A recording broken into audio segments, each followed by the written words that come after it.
Hello artists, welcome to today's online lesson. I'm your lecturer, Lawrence Thomas. Today's topic is building the artist profile. We'll be looking at 4 subtopics, which are artist CV, artist statement, artist biography, the 4th one, artist portfolio. Let's look at artist CV. Firstly, an artist should have a CV. A professional CV is a summary of your work, your professional experience. It's best your CV runs to not more than 1 to 2 A4 pages. So that means the maximum should be 2 pages for your CV. When you're doing your CV, you include relevant information.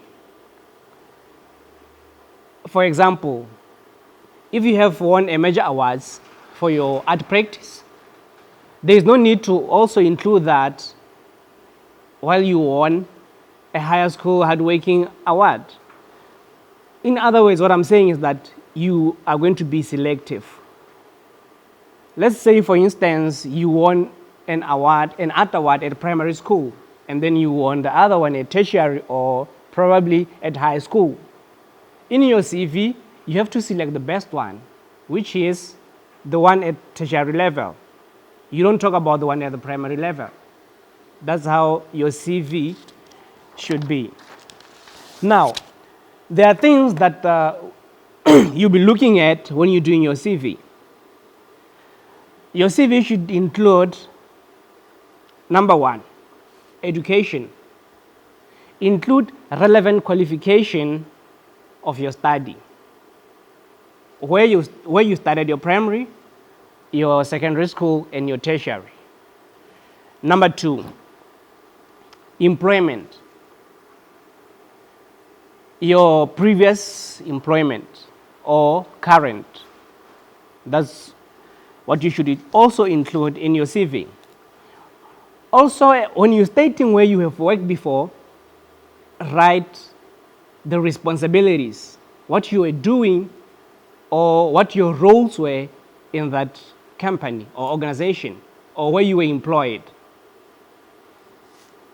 Point number 3, which you should also include in your CV, is exhibitions. All the exhibitions that somehow you have taken part, also include them. Include the dates, the place, the name of the gallery, venue details, or probably even the sponsorship of that exhibition is very important. And also, in your CV, include the awards. If somehow you have taken part in a certain exhibition and you won awards or let's say grants or whatever that you won, it's very important that you put it in your CV so that the reader can get a whole picture of you. It is also important to include in your CV if somehow your work was trending. For an example, let's say you created an artwork, it's a drawing. So it was trending on social media, it was trending on WhatsApp, it was trending on Facebook, it was trending on Instagram. And it happens that a certain newspaper, they're interested in that artwork. Then they wrote about it. Or they publicize that artwork. It's very important to include that in your CV, the writer, the title, the dates, or even the page number of the newspaper. It's very important. It will boost your CV.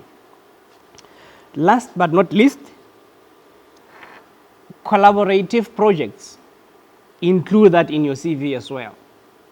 Let's take, for example, you made a sculpture at a certain primary school, or probably where you schooled as your primary school. Then you go there and then you do a sculpture for free, probably by the main gate. Then you made, for example, a giraffe. It's very important to include that in your CV. You can even write the year or the name of the primary school when you created that sculpture. Something that is very, very important is that each and every year, annually or 2 years, it's very important that you update your CV. I want to believe that for 24 months, when you are really an artist, you should have done something. So whatever that you do, always update your CV. And as years goes by, you can probably try to remove something from your CV as you're updating it. When you put on new material or new content, you can remove the old one so that your CV doesn't look congested.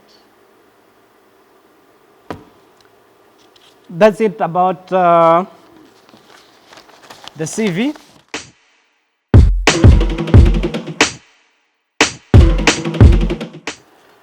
Now we're looking at artist statement. What is artist statement? Artist statement is a written description of your work that gives your audience deeper insight into it. It may include your personal history, the symbolism you give your material, or the issues that you address. If you are somebody who you do a lot of painting, and in that painting, each and every time you make a painting, you can take eggshells and paste them just to be creative. That is your own symbolism. Symbolism I'm talking about, there's an artist called Silver Dali. He uses melting object, which we call is his own symbolism. So, what I'm trying to say here is that in your artist statement, you should look at the things that you like. Let's take, for example, you have created an artwork. And then this artwork, you want to do a statement for it. It's a drawing. In your artist statement, you should write what inspired you to create that drawing. If you used pencil or you used charcoal, you should also try to enlighten the viewer why you chose that material. If you used any other material that we can think of, since in art there are so many materials that we can have. We have a whole bunch of media. So what I'm saying is that in your artist statement, you have to share with the viewer or the audience what motivated you to create the artwork, what motivated you to use that material, what motivated you to come up with such composition in your artwork. Now, let's look at what statement of an artist should cover. Number one, your work, the purpose of your artwork. What's the purpose of you to create that artwork? What were you thinking? So you have to share all this with the viewer or the audience. And also, there are do's. So when you create the artist statement, there are do's. Do's, I mean the things that you should do. And also there are don'ts. So I'll be sharing with you quickly about the do's and the don'ts of making an artist statement. Number one, the do's. Keep it short and clear. Not more than one page. So what I'm saying is that your artist statement should just fill an A4 paper. That's enough. So I have just said keep it short, make it clear, not more than one page. That's the first point. Number two, focus on topic that you want to address or the message that you want to send. If if you have created an artwork of a lion, for an example, you have to share with the viewer or the audience about that lion. What is the lion sending a message to the viewer? Why a lion? Why do you like a lion? Why did you use charcoal or colored pencils to draw that lion? That is very, very important to include it in your statement.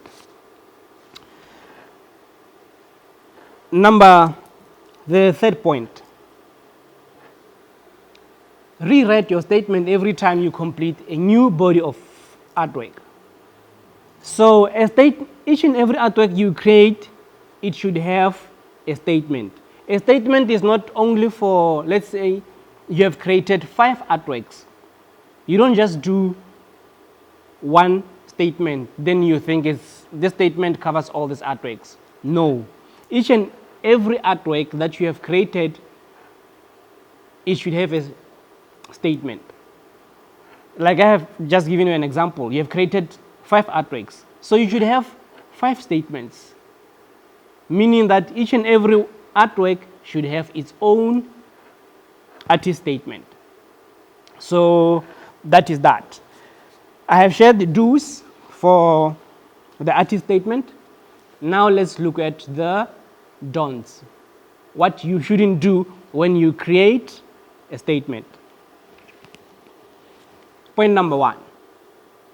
Don't try to impress the reader by your extensive knowledge of probably critiquing art and playing with history of art. Don't do that. We don't want to know how knowledgeable you are with art. Strictly stick to the artwork. Talk about the artwork. Don't talk about history of art. Don't talk about Pablo Picasso. Don't talk about Leonardo da Vinci. Talk about yourself and the artwork. What motivated you to create this artwork? That is very, very important. Number 2, never use weak phrases that reflects insecurities, like using words such as I'm hoping to, or you say I'm trying to, or you say I would like to. Phrases such as the ones that I have just mentioned, they will give the audience the impressions that you didn't want to give. Stick to the mandate of your artwork, why you created it. Don't talk about the past. Talk about the current. Don't talk about what is going to happen in the future, because you're talking about the current artwork, which is here that you created, and we want to read your statement looking at the artwork. That's what you should be talking about. Don't use very big words that the audience or the viewer would probably need to refer to a dictionary. No, don't use big words. Stick to simple words which will make the viewer or the reader to understand your artwork. This will also help in selling your artwork. Let's take, for example, you have created an artwork and it's at the gallery or at the museum, and somebody's interested in the lion that you drew, be it realism, be it abstract, and then they read the story behind the lion that you drew. The statement will give the viewer the message why you created the lion. And the statement is the very same thing that will make the viewer to understand why you created this artwork.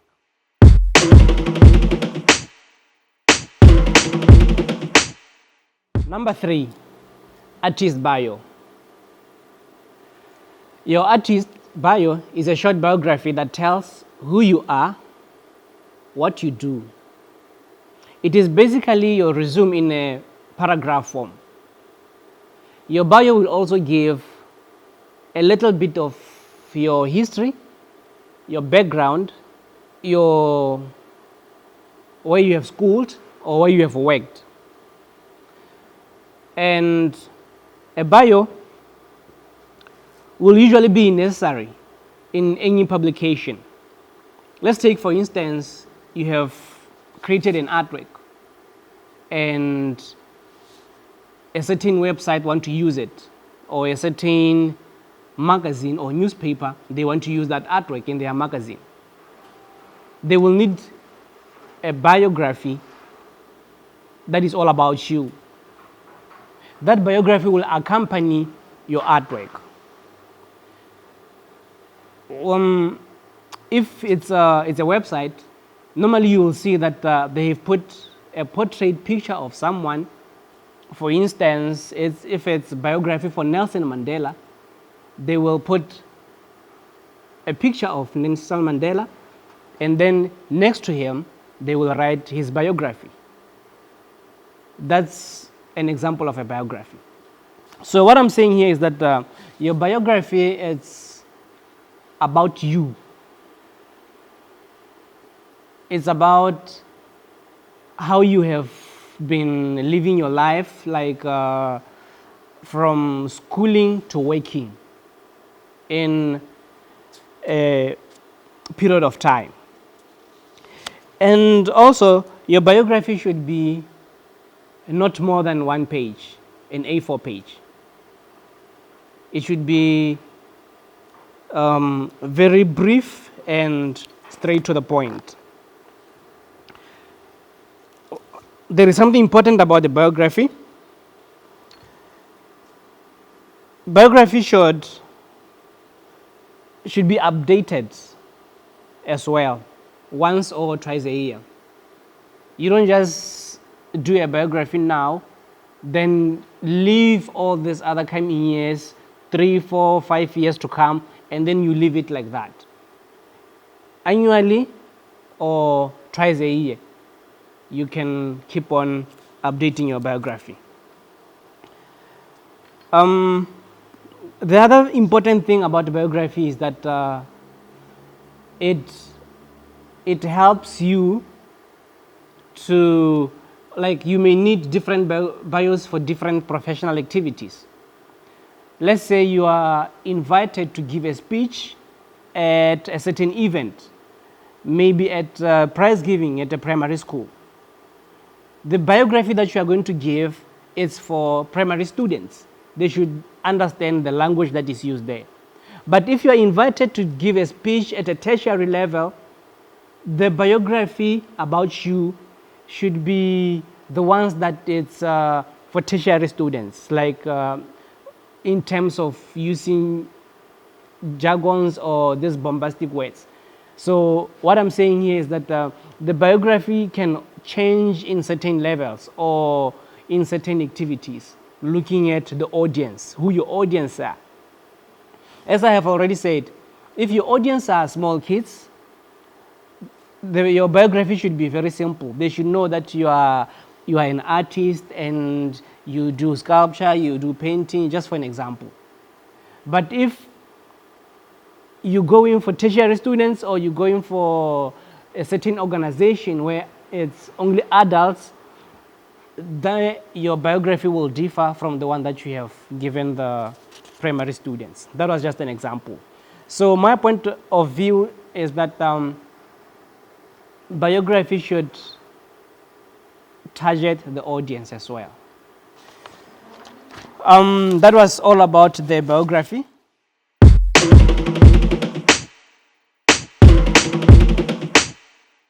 Number 4 is artist portfolio. What is an artist portfolio? An artist portfolio is a collection of an artist's best artworks intended to showcase their style or method of work. A portfolio is used by artists to show employers their versatility by showing different samples of their current work.